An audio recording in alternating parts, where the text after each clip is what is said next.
انسانی زندگی میں نظریات کی بہت زیادہ اہمیت ہے، بلکہ اگر یوں کہا جائے کہ نظریات کے بغیر انسان کہلانے کا حقدار ہی نہیں ہے۔ یعنی نظریات کے بغیر زندگی گزارنے والا انسان وہ انسان جس کا کوئی نظریہ نہیں ہے، اس انسان میں اور ایک حیوان میں اور ایک جانور میں کوئی فرق بھی نہیں ہے۔ اب اس پر بحث کی جا سکتی ہے کہ نظریہ کیسا ہونا چاہیے، یا اگر آپ انسانی معاشروں کا اگر جائزہ لیں، دقیق جائزہ لیں، تو آپ کو ہر دور کے اندر کچھ مخصوص افراد مخصوص نظریات کا پرچار کرتے ہوئے نظر آتے ہیں۔ اب ہر شخص اپنی سوچ، اپنی فہم، اپنی فراست کے مطابق کسی نہ کسی نظریے کا کو اڈاپٹ بھی کرتا ہے، پھر اس نظریے کا پرچار کرتا ہے، اس نظریے کی تبلیغ کرتا ہے، اور یہ ہر انسان سمجھتا ہے کہ یہ اس کا حق ہے۔ تو انسانی معاشروں کے اندر نظریات کے بغیر تو انسانی زندگی کی وقت، انسانی زندگی کی ویلیو، یا انسانی زندگی، جیسے ہم نے کہا کہ انسان کو اگر انسان کہلانے کا حق ہے تو وہ یقیناً وہ انسان حقدار ہے اس بات کا جس کی زندگی میں کوئی نظریہ ہو، جو اپنی زندگی کچھ نظریات کی بنیاد پر گزار رہا ہو۔ وہ انسان جس کا نظریہ ہی کوئی نہیں ہے، وہ انسان جس کا نظریہ فقط کھانا پینا، سونا، اولاد پیدا کرنا، اس کے بعد فوت ہو جانا، زندگی میں اگر وہ معمولات جو کہ انسان تھوڑا سا باریک بینی سے جائزہ لے تو اس انسان میں اور ایک جانور میں وہ تمام تر معمولات زندگی وہ سیم نظر آئیں۔ مثال کے طور پر جانور بھی اپنی پرند چرند حیوانات یہ سب اپنی زندگی کے لیے، اپنی سانسوں کو برقرار رکھنے کے لیے صبح اٹھتے ہیں اور اپنے لیے کسی نہ کسی دانہ دنکا گھاس، کسی نہ کسی اپنے روزگار کا بندوبست کرنے کے لیے نکل پڑتے ہیں، اور پھر شام کو اپنا روزگار، اپنا کھانا پینا، اپنے اہل و عیال کے لیے اس کا بندوبست کر کے واپس لوٹ آتے ہیں، اپنے لیے خوبصورت گھونسلہ بھی بناتے ہیں، اپنے لیے گھر بھی بناتے ہیں، اپنے لیے پناہ گاہ جو بنا نہیں سکتے وہ اپنی پناہ گاہ تلاش کرتے ہیں۔ یعنی اتنا سینس جانوروں کے اندر بھی ہے کہ انہوں نے رہائش بھی اختیار کرنی ہے، اپنی حفاظت کا بھی انتظام کرنا ہے، کھانا پینا بھی ہے، اولاد بھی پیدا کرنی ہے، اور اپنی اولاد کی حفاظت بھی کرنی ہے۔ یہ سارے معمولات انسان اور حیوان میں آلموسٹ سیم ہے۔ انسان کو حیوان سے جو چیز ڈفرینشیٹ کرتی ہے، جو انسان کو حیوان سے جو چیز جدا کرتی ہے، وہ ہے انسان کی عقل۔ اور انسان کی عقل جو ہے وہ کسی نظریے کا تقاضا رکھتی ہے انسان سے، کہ انسان کو یہ جو خدا نے عقل دی ہے، یہ عقل ایک ٹول ہے، یہ ٹول کسی خاص پرپز کے لیے خدا نے دی ہے انسان کو، اور وہ ٹول انسان کو خدا نے جس مقصد کے لیے دی ہے وہ ہے نظریہ، چند نظریات انسانی زندگی میں۔ اب انسانی زندگی کے جتنے پہلو ہوں گے اتنے اس شعبے کے لیے انسان کے لیے نظریہ یا نظریات رکھنا ضروری ہے۔ مثال کے طور پر موٹی موٹی بات کریں، انسان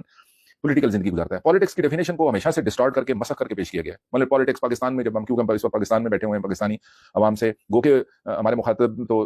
پوری دنیا کے لوگ ہیں، لیکن کیونکہ ہم ایک خاص سینیریو میں جب ہم گفتگو کرتے ہیں تو اس سینیریو کے حوالے سے زیادہ تر ہمارے مخاطبین بھی وہی لوگ ہوتے ہیں۔ تو پاکستانی قوم کے اندر جب پالیٹکس کی بات کی جاتی ہے تو وہی گالم گلوچ، الزامات کی بچھاڑ، لوٹ کھسوٹ، یا بہت زیادہ اگر کوئی پیور پالیٹکس کی ڈیفینیشن کرے گا تو وہ یہی کہ آپ کے لیے انسانوں کے حقوق اور جائز حقوق، وہی مثلا انسانوں کی زندگی کے وسائل ان کو بہترین طریقے سے، جیسے کہ مختلف پارٹیوں کا منشور بھی ہے کہ روٹی کپڑا اور مکان، یعنی انسانوں کو جو بیسک ضروریات زندگی ہیں وہ ان کو مہیا کرنا، یہ پالیٹکس کی سب سے خوبصورت تعریف جو ڈیموکریٹک سسٹم میں کی جاتی ہے، یہ پالیٹکس کی ڈیفینیشن ہے۔ جبکہ اگر ہم اس کو اسلامک پوائنٹ آف ویو سے دیکھا جائے، ڈیوائن آئیڈیالوجی کی نظر میں دیکھا جائے، تو پالیٹکس کی بہت ہی خوبصورت ڈیفینیشن ہے۔ پالیٹکس کی ڈیفینیشن یہ ہے کہ انسان کا اس دنیا میں آ جانے کے بعد اجتماعی طور پر انسانوں کے تمام امور، وہ امور مادی امور سے نہیں، انسان کے مادی امور سے لے کر مانوی امور تک تمام امور کی آئیڈیل لیول پر جا کر تدبیر کرنا، مینج کرنا، اس کو پالیٹکس کہا جاتا ہے۔ تمام امور یعنی انسان کو خدا سے ملانا، انسان کو ایک ایسی آئیڈیل لائف گزارنے کے لیے اس انسان کی ٹریننگ کرنا، اس کی تربیت کرنا، اس انسان کی زندگی کے ضروریات زندگی مہیا کرنا، ہر وہ شعبہ زندگی جو انسانی زندگی کی ضرورت ہے، چاہے وہ مادی یا مانوی ضرورت ہے۔ وہ کہ اس کیپٹلزم کے زمانے کے اندر مانوی جو زندگی ہے اس کا کوئی خاص جو ہے وہ کانسیپٹ نہیں ہے، لیکن کیونکہ ہم اس وقت اسلامک آئیڈیالوجی کی بات کر رہے ہیں اور اس کی کانٹیکسٹ میں پولیٹیکل جو پالیٹکس ہے اس کی ڈیفینیشن کر رہے ہیں، تو اس میں یہ ہے کہ آپ انسانی معاشروں کی اجتماعی زندگی کی آئیڈیل لیول پر جا کر جو تدبیر کی جاتی ہے ہر شعبہ زندگی کی، اس کو پالیٹکس کہا جاتا ہے۔ لہٰذا جب ہم پالیٹکس کی بات کرتے ہیں تو پاکستان کیونکہ ایک خاص سینیریو میں جب ہم بات کرنے جا رہے ہیں کہ جی پالیٹکس جو انسان پاکستان کے اندر جو پالیٹکس ہے وہ گالی بن کر رہ گئی ہے، یا پالیٹکس کی جو تھوڑی سی خوبصورت تعریف کی جائے تو وہ یہ ہے کہ آپ کے لیے ضروریات زندگی میسر کرنا، آپ کے لیے ضروریات زندگی مہیا کرنا، یہ پالیٹکس ہے۔ جبکہ انسان کے لیے پولیٹیکل لینڈسکیپ میں یا باقی دیگر چیزوں کے اندر آپ کے پاس ایک خوبصورت نظریہ ہونا چاہیے۔ موٹی موٹی ویسے ہم نے بات کی کہ ایک پالیٹکس ہے، پالیٹکس کے بعد انسان کی معیشت، انسان کی ضرورت ہے، معیشت کے بعد انسان کی ثقافت، انسان کی زندگی، انسان کی ایک ثقافتی زندگی ہے، اسی طرح انسان کی ایک معاشرتی زندگی بھی ہے۔ تو ہر شعبہ زندگی کے اندر انسان کے پاس نظریہ ہونا، یا ان تمام شعبہ زندگی کے حوالے سے انسان کے پاس نظریات ہونا، یہ ایک آئیڈیل انسان کی، ایک کامل انسان کی نشانی ہے۔ اب یہ نظریات ہر زمانے میں لوگوں نے اپنے اپنے نظریات جو ہے وہ معاشرے کو دیے ہیں تاکہ ان معاشروں کی اچھے طریقے سے باغ دوڑ چلائی جا سکے، لیکن سب سے کامل انسان یا سب سے عقل مند انسان یا سب سے بابصیرت انسان یا سب سے ایک وائز اور انٹلیکچوئل انسان وہی ہے کہ جو سب سے پہلے تو یہ اس بات پر غور و خوض کرے کہ جیسے کہ مولا علیہ السلام کا ایک فرمان ہے کہ خدا رحمت کرے اس شخص پر کہ جو 3 سوالوں کا جواب جانتا ہے۔ کہ میں کہاں سے آیا, میں کہاں پر ہوں, اور میں نے کہاں جانا ہے. جب یہ ان 3 سوالوں کے جواب جان لے گا تو پھر اس کو یہ بھی پتہ لگے گا. اس کا جواب بھی ہم بتا دیتے ہیں. جواب یہ ہے کہ اس کا کہ میں کہاں سے آیا, میں کہاں پر زندگی بسر کروں, میں نے کہاں جانا ہے. اس سوال کا مختصر ترین جواب یہ ہے کہ انا للہ و انا الیہ راجعون, کہ میں اللہ کی طرف سے آیا ہوں اس دنیا میں, اور اس دنیا سے پھر میں نے اللہ کی طرف ہی پلٹ جانا ہے. یعنی کہنے کا مطلب یہ ہے کہ میرا خالق ہے, اس نے مجھے خلق کیا ہے, اس نے خاص ہدف اور آبجیکٹو کے تحت خلق کیا, اور مجھے واپس اس کی بارگاہ میں لوٹ جانا ہے. جب یہ بات آپ کو سمجھ میں آ جائے گی, اس بات پر آپ حتمی نتیجے تک پہنچ جائیں گے, تو پھر آپ یقیناً اس بات پر اتفاق کریں گے کہ اب کیونکہ جس نے بھیجا ہے, جس کی طرف سے آئے ہیں, وہ تو بہتر یہی ہے کہ اس کا ہی دیا ہوا نظریہ میری زندگی میں وہی مجھے واپس اس تک پلٹانے کے لیے ایک خوبصورت راستہ فراہم کر سکتا ہے. کیونکہ اب اس زندگی میں واپس پلٹ کر آپ کی اس سے یہاں آنے سے لے کر واپس جانے تک پوری زندگی کے امور کے حوالے سے آپ کے ایک ایک چیز کی باز پرس کی جائے گی, پوچھ گچھ کی جائے گی, اکاؤنٹیبلٹی کی جائے گی. لہٰذا جب اکاؤنٹیبلٹی کی جائے گی تو آپ کے پاس ایک آئیڈیل, ایک ایسا جامع نظریہ ہونا چاہیے کہ جس کی روشنی میں آپ کم سے کم, یا آپ یہ سمجھیں کہ جس کی روشنی میں آپ کم سے کم خطائیں کر کے یا ایک آئیڈیل لیول پر کامل زندگی گزار کر واپس پہنچ سکیں. لہٰذا ایسے میں انسانی زندگی کے جو نظریات ہیں ان کی اہمیت بہت زیادہ بڑھ جاتی ہے. اور ایسے میں اگر آپ کے پاس ڈیوائن آئیڈیالوجی یا ڈیوائن نظریات ہیں تو پھر آپ 100% ایک کامل زندگی گزارنے کے قابل ہو سکتے ہیں. اب وہ آپ کے پوٹینشیل پر ہے کہ ہر انسان کس حد تک اس آئیڈیالوجی کے, اس ڈیوائن نظریات کو جو ہے وہ پریکٹس کرتا ہے اور اس پر عمل درآمد کرتے ہوئے ایک آئیڈیل اور خوبصورت زندگی گزارنے کے قابل بن سکتا ہے. یہ ساری تمیدی گفتگو ہم نے ایک خاص کانٹیکسٹ میں کی ہے, اور وہ کانٹیکسٹ یہ ہے کہ پاکستان کے اندر اس وقت جو پولیٹیکل لینڈسکیپ ہے, ایٹ دا سیم ٹائم اس وقت ایک انٹرنیشنل پولیٹیکل لینڈسکیپ بھی ہے. لیکن پاکستانی جو معاشرہ ہے وہ بالکل دنیا و مافیا سے بے خبر ہو کر اپنے اس پاکستان کے اندر جو ایک افراتفری, انتشار, گالم گلوچ, الزامات اور ایک دوسرے کی اوپر جو ہے وہ لان تان کرنے کی جو سیاست ہے, اس میں لوگ سرگرم نظر آتے ہیں. جبکہ اس وقت اگر عالمی تناظر میں دیکھا جائے تو اس وقت دنیا کے اوپر تہذیبوں کے درمیان اور نظریات کے درمیان آپ کو تصادم نظر آتا ہے. اس وقت مڈل ایسٹ کے اندر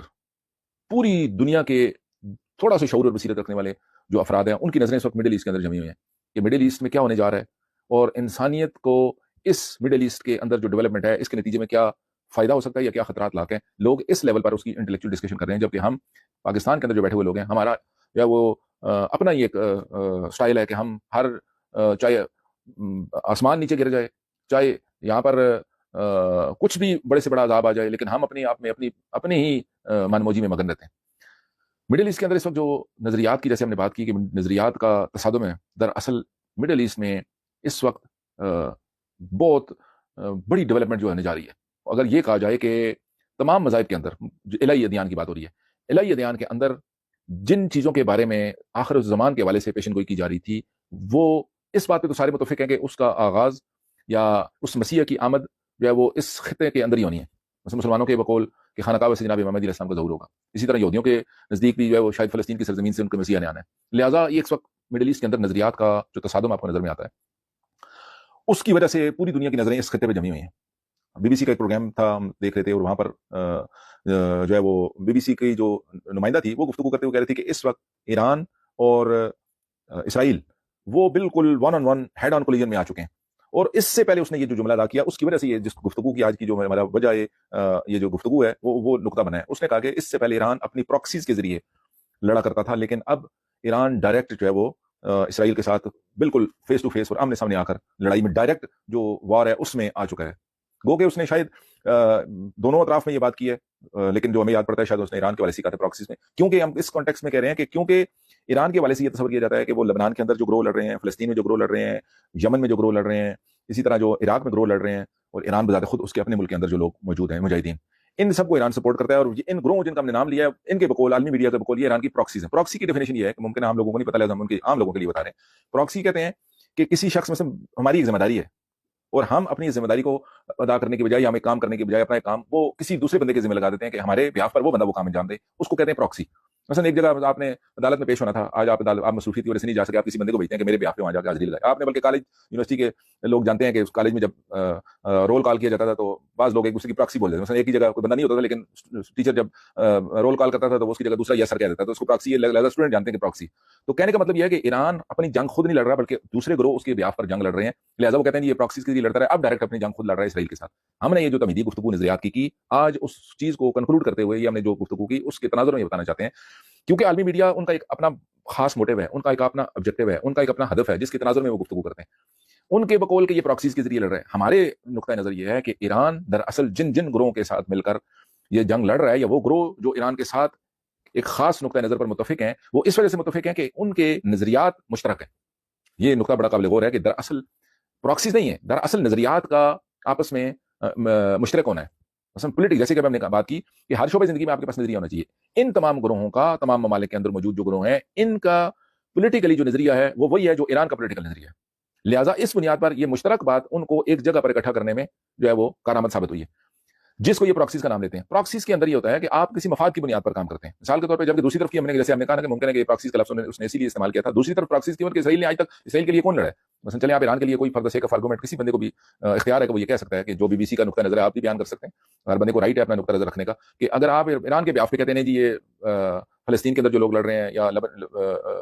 یمن کے اندر، لبنان کے اندر، عراق کے اندر، یہ اس کی پراکسیز ہیں، یہ آپ کو رائٹ ہے، لیکن یہ بتائیے پھر اسرائیل کے لیے کون لڑ رہا ہے؟ اس کی پراکسیز کا ہے؟ وہ تو ڈائریکٹ بمبارڈمنٹ کر رہا ہے زمانے سے، جب سے وہ مرض وجود میں آیا ہے تب سے لے کر 48 سے لے کر آج تک وہ بمبارڈمنٹ کر رہا ہے۔ کہاں پراکسیز ہے؟ اس کو تو ڈائریکٹ لڑ رہا ہے، لہٰذا اس پراکسیز کا لفظ انہیں کے لیے استعمال کیا جاتا ہے۔ جبکہ ہم یہاں پر آج کے اس گفتگو کا مقصد اور ہدف یہ ہے کہ نظریات انسانی زندگی میں انتہائی اہمیت کے حامل ہوتے ہیں۔ ان نظریات کی بنیاد پر انسان کہلاتا ہے اور انسان کو انسان کہلانے کا حق ہے۔ اور آج مڈل ایسٹ کے اندر یہ وہ ڈیوائن نظریات، یہ جو پولیٹیکل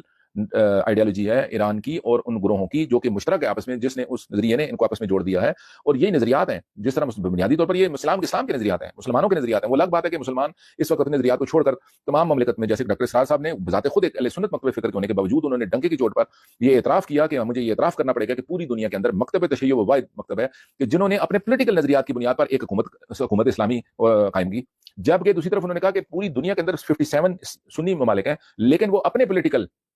نظریات کی بنیاد پر حکومت نہیں بنا سکے۔ مثلا اہل سنت کے یہاں کیا پولیٹیکل نظریات ہیں؟ ان کے پولیٹیکل نظریات یہ ہیں کہ ان کے ہاں خلافت کا کانسیپٹ ہے، خلافت راشدہ، اسی لیے وہ مانتے ہیں، لہٰذا ان کے یہاں بادشاہت کا کانسیپٹ نہیں ہے، خلافت راشدہ کا کانسیپٹ ایک تھوڑے سے ڈفرنس کے ساتھ اسلامی نظام حکومت ان کے یہاں جو ہے اس کو خلافت کہا جاتا ہے۔ مکتب تشیع کے یہاں جو اسلامی نظام حکومت ہے، جو پولیٹیکل سیٹ اپ ہے، اس کو نظام امامت اور ولایت کہا جاتا ہے۔ ڈاکٹر اسرار صاحب نے کہا تھا کہ مکتب تشیع کو یہ ایج حاصل ہے، وہ اس حوالے سے بازی لے گئے ہیں کہ انہوں نے تنہا ایک ملک کے اندر وہ اپنا پولیٹیکل سسٹم انہوں نے قائم کر لیا اپنے نظریے کی بنیاد پر۔ لہٰذا یہ بات کہ اس وقت جو قوم نظریات کی بنیاد پر کھڑی ہے، کچھ دوست یہ اکثر سوال کرتے ہیں، اور ابھی آج کے کیونکہ اس پولیٹیکل